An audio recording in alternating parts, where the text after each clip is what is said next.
আপনারা কেমন আছেন? আশা করি আপনারা ভালো আছেন। ইয়াং ছেলে মেয়ে এবং বাচ্চাদের জন্য আমরা একটা গেম নাইট স্টার্ট করেছি আমাদের চার্চে, এবং সেই প্রোগ্রামটা প্রত্যেক মঙ্গলবার করে সালভেশন আর্মির ক্যান্সাস সিটির ডাউনটাউন চার্চে হবে। এবং এখান থেকে আমরা ঢুকবো এবং দেখুন ভিতরে কি কি গেম আছে সেগুলো আপনাদেরকে দেখাবো। কত সুন্দরভাবে আমি গেটের ভিতর থেকে ঢুকলাম, আপনাদেরকে দেখাবো গেমের রুমের সেট আপটা কেমন করা হয়েছে। এখানে দেখুন পুরো লাইটকে চারিদিকে করা আছে, বড় বড় টিভি রাখা আছে, বিভিন্ন গেম রাখা আছে, এবং এইটা হলো গেমিং রুম। তারপর আমি আর বিপাশা মিলে এই গেমটা খেললাম। আপনারা যদি এই গেমটার নাম জানেন তাহলে আমাকে কমেন্টে জানান এই গেমটার নাম কি। এখানে অনেক ধরনের গেম রাখা আছে, যে যার মতো যে যেটা পছন্দ করে সে সেই রকম গেম খেলতে পারে।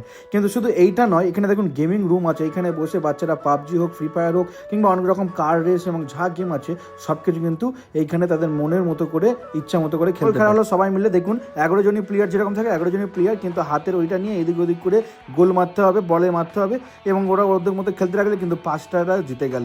অনেক কষ্ট লাগে একটা ভিডিও করতে। তাই বন্ধু আপনি সাবস্ক্রাইব করে দিন।